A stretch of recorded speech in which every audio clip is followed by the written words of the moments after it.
This playthrough is rated M for mature.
Greetings and salutations, viewers. Vauldemare back here again, and the mail has come in, and this time it's Hakuōki, something like that. Stories of the Shinsengumi for the PS3 by Idea Factory. We're not going to do that again. Sorry about that. I was about to go into the cutscene again.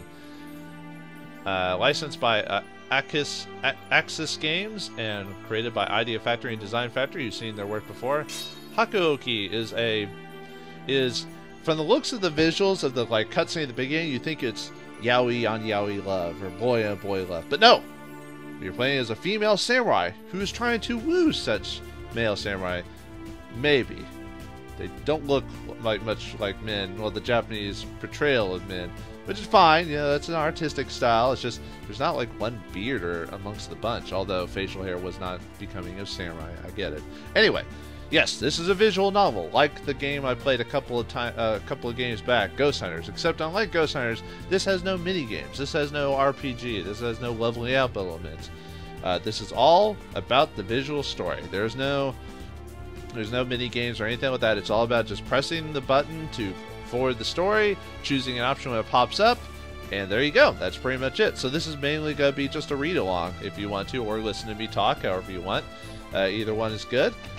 Just a little things about the game before we go. Just make sure all the options are good. We can skip. Basically, we can skip the games because there's multiple different endings in a visual novel. If you want to get like all the endings, you can actually skip to parts where you didn't choose, and then that way it'd be quicker to go through. See, vibrations already off. Nice. There you go. Sound.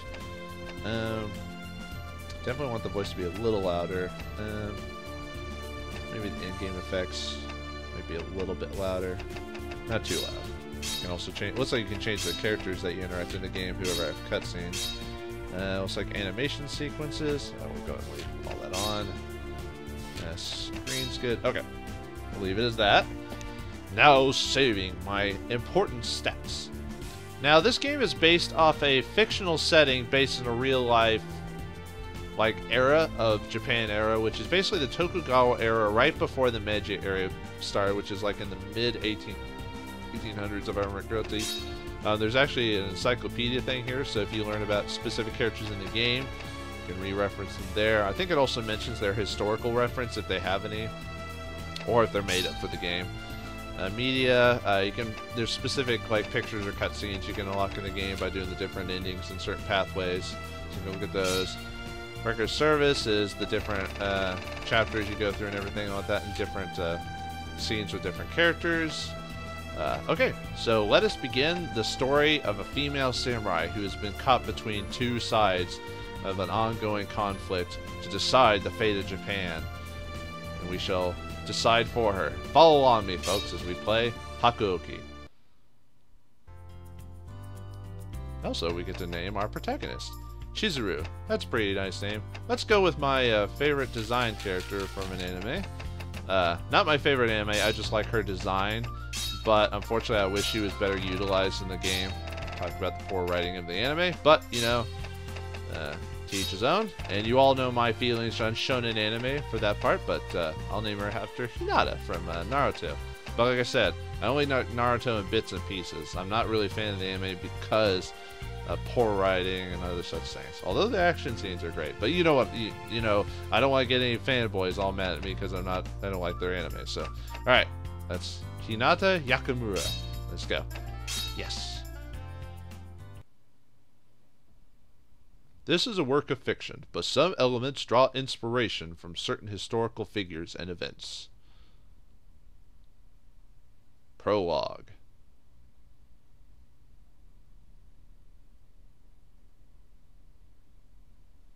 The year, January, 1864.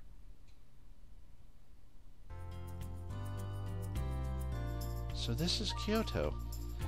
It was awfully impressive. There was no denying it. Even the simple hellos between people passing in the streets seemed warm and friendly. They nodded and smiled to one another, almost as if they were family, not strangers about on errands. Still, there was something else as well, something that made the city feel strangely cold, almost as though there was a great invisible wall, shutting out anyone who wandered in from the country. It wasn't particularly comfortable, I had to admit. No, that's all in my head. I had walked quite some distance to reach Kyoto. It occurred to me that my mind and body were both very tired. Even so, tiredness was no reason for me to stand about feeling sorry for myself. I couldn't afford to, after all. Excuse me. With new, albeit forced resolve, I tried to stop a passerby. I'm sorry, but I seem to be a bit lost. Could you...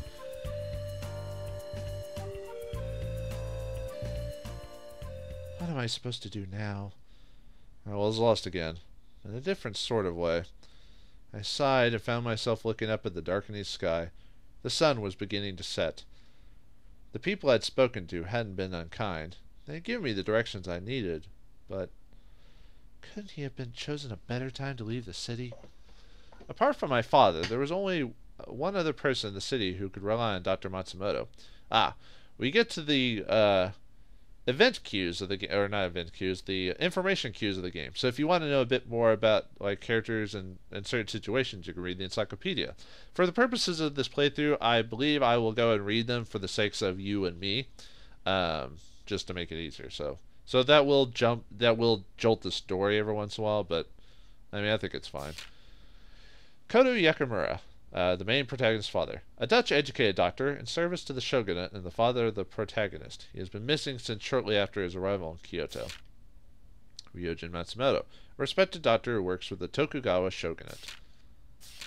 There we go. So red basically means I can read it, although the game also tells me I can read it by jumping to it, so there you go.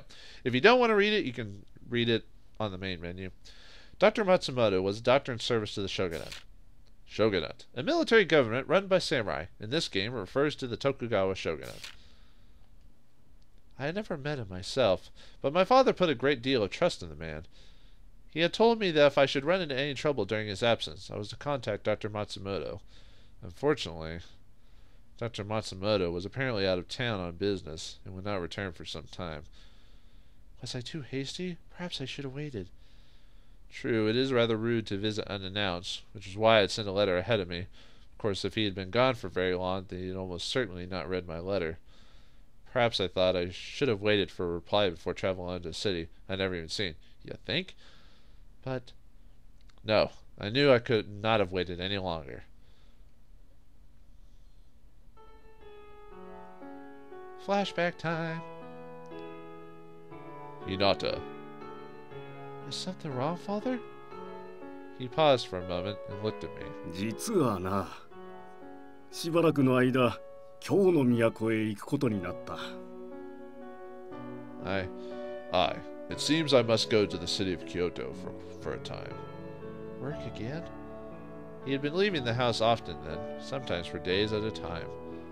How long will you be gone? それはわからん。一月になるか、二月になるか。I'm afraid I can't say. A month perhaps, maybe 2. Oh. There was no hiding my disappointment. Nonetheless, I wasn't a child anymore. I couldn't beg him not to go, or some other foolishness. Yes, I had been lonely, but I was much more worried for him. Please, Father, be careful. They say that the city of Kyoto is dangerous. I wonder if it's like that today. Probably not. I've never been to Japan, so I don't know. He only smiled and nodded. 安心しなさい。 That's kind of weird having that standalone picture text with a mouth like barely moving and eyes blinking. Creepy. You needn't fret. お前が心配しないように、今日にいる間はできる限り手紙を書くよ。I will be sure to send you letters as often as I am able, so that you will have no need to worry. Okay, you promise? Father kept his promise. A new letter arrived every day. I scarcely had the time to respond before another would arrive. He told me that he worried about me. Home all by myself. Where's the mother in all this? Did she pass away from childbirth or something? Nah, whatever. Then the letters just stopped. A whole month passed with no word from my father. I began to worry. Father. They say Kyoto is full of ronin. It's not a safe place. I know what ronin are, but for your sake. Ronin, samurai who have left their masters or have been stripped of their privileges, can also be referred to as a samurai who does not have a master to serve. Usually a samurai is paid by their house, but house refers to house, a structure you can live in. No, house refers to the domain or clan that a samurai serves. It can also be used after a fashion to refer to a specific person of a samurai serves. Ronin with no house to report to often rob people in order to make ends meet. They're nothing more than violent criminals who hide behind the image of the samurai. Such is the state of city of Kyoto, the city of Ronin. Small wonder, then, that I worried for my father's safety. My mind would concoct horrible possibilities, and I inevitably found myself depressed and tense. First, I suppose I need to find a place to stay. Lost in thought, I hadn't noticed that night had already fallen. If I was honest with myself, I hadn't the first idea how long it might take to find my father. I had taken some money with me, but it wasn't much. Enough to last me a month, I hoped, if I used it wisely. If I could find father in that time, so much the better. If not, hopefully Dr. Matsumoto would return my funds ran out. Should I be unable to find either of them, it seemed I would be forced to return home. Well, at any rate, I should try and be as frugal as possible. And so I lengthened my stride and set off down the street. Fortunately for me, men's clothing was much more conducive to such a pace than my usual dress would have been. Yeah, have you seen dresses for a lot of women that weren't like poppers back in the, especially proper women back in the day? Man, they were like squeezed in like a burrito or something like that. It's like you could only like very shift. Well, I mean, only like the high end, not everyone, but you know what I mean. I decided early on that Kyoto was far too dangerous for a girl from the country to explore alone, and that it would be wise for me to dress like a man, or at least a boy. Which actually happened quite a lot. There was actually a lot of female samurai who weren't obviously female samurai. They just dressed like men so they could go out to fight or earn honor for their house and stuff like that. And remember, folks, this is a time where men were still, you know, high end, you know, high top of the household. You know, if you disrespected them, you know, stuff like that. So keep that in mind. My disguise, such as it was, had proven successful. I made it all the way to Kyoto unmolested. Perhaps that success had gone to my head, and let me think a girl dressed as a boy could explore Kyoto as she pleased. But Kyoto is not a safe place. I should have remembered that. Instead, I had somehow convinced myself that whatever dangers the city hid didn't apply to me. Oi, そこの小僧! Hey, kid! I was about to discover otherwise. Eh? I spun around, and in the street in front of me were 3 men. Ronin. Can I help you? I did my best to keep my voice calm as I reached in what I felt was a nonchalant way for my kudachi. I believe that's a knife, or a sword. Kudachi, originally a short katana, by the end of the Edo period is referred to as a large wakizashi. It is usually worn as half of a pair with a larger sword, so it's a katana, like most samurai would wear. See, the sword is family and the wakizashi's ancestor. Or is it the other way around? Anyway. My father had made me take lessons in self-defense. I kept with them and actually done rather well. My skill was enough to defend against most attacks. Then again, actually she's a rare case. In most societies like that, they, you know, relegated women to the house chores and stuff like that. So I guess her father really thought about that in the long run. It must have been very progressive. Or it's a fictional story and we have to take that at face value. Perhaps it was my confidence in my skill that put me in the situation in the first place. I messed up and let my guard down. My fault. There was a chance I could take them on and win, but there were 3 of them and 1 of me. And in most cases, if you're good at anything, even a one person can fall to like a group of people, you know. Yeah, pretty nice blade you got there, kid. Only then did I realize they were far more interested in my sword than they were in me. Looks like a bit much for a pup like this one, am I right? Give it here, okay? Sorry.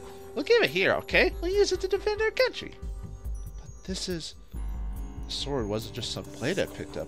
It had been passed down through my family for generations. There's no way I could give it to the Ronin. Unfortunately, I had a feeling they wouldn't understand. In such a situation, the best decision was undoubtedly to retreat! In best cases like this, it's time to run away like a bitch! And so I turned and ran as fast as my legs could carry me. Hey, am I, you little bastard? Gosh, they sure don't give up easily, do they? I felt like I'd been running for quite a while. I could still hear the runner behind me, cursing loudly. I ducked into an alley and flattened myself against the wall.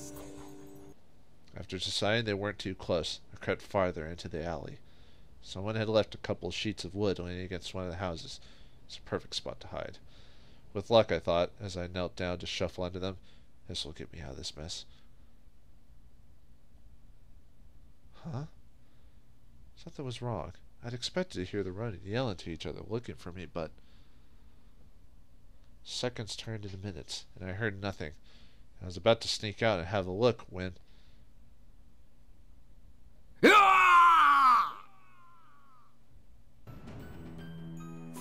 began to scream. What? My plan to investigate was immediately halted. Remaining silent and hidden was clearly more important. Still.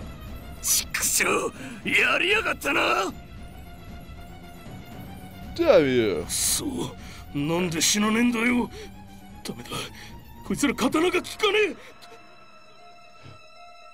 What is this? Why won't you die? Damn it! We gotta get out of here! It was then that the true fear began to set in. There was something out there, something very, very dangerous, something quite possibly lethal. The possibilities were... my imagination conjured up no shortage of gruesome theories. Even so, I could feel that itch of curiosity, wanting to know what was out there. Slowly, carefully, I edged up to the corner and looked out. Cold moonlight glared back at me from the bare blade of a drawn sword. My eyes followed the blade up to the arm that held it, clad in a coat of light blue. Had this person saved me? But no sooner had it appeared than the hope was dashed.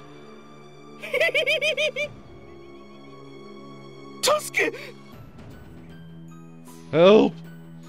I could hear the Ronin beg for his life as he stumbled back. The person in blue coat said nothing, just stepped forward, his sword raised.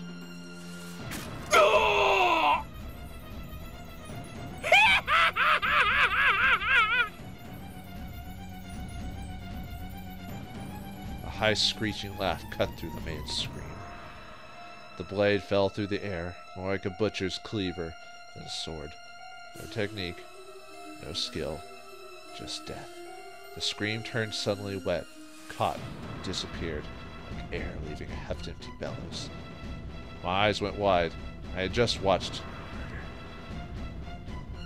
Dun dun dun. Whatever strength adrenaline had given me was completely gone. My legs gave way. I crumpled to the ground. My eyes had gone so wide I thought they might never close. The Ronin had died with the first blow. As I watched, the blades kept falling, carving deep lines through the corpse. The soft slip of a blade through flesh, the crack as it struck bone, the silent creep of blood across ground. I felt nothing from them but madness. Their only desire was raw, animal violence. Whatever they were, it wasn't human. They were broken. I could feel my throat closing up. I couldn't breathe. A warm, dark smell brushed against my face. It took me a moment to recognize the coppery tang of blood. An icy bolt of fear ran down my spine, crawled its way out into my lips, freezing me in place. I was terrified. What was I going to do? What could I do? You have to run, Hinata. I forced my jaw open and drew a ragged breath. This was the only chance I'd get. I had to. Ah! But my body, still numb with fear, was less than responsive. I lurched sideways into the wood stacked against the building. With a rough clatter, it collapsed.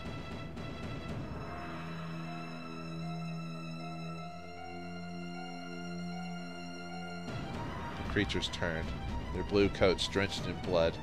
Hideous grins split their inhuman face. They shook. Animal excitement and finding fresh prey to slaughter. Who are these men? Why are they covered in blood? Their hair is white and they wear coats of blue. Are they going to kill our female protagonist Hinata? Is her days numbered? Is this the shortest visual novel in gaming history? Find out next time on Hakuōki, Stories of the Shinsengumi. Thanks for watching. Hope you enjoyed. And hopefully you can sleep at night with that face.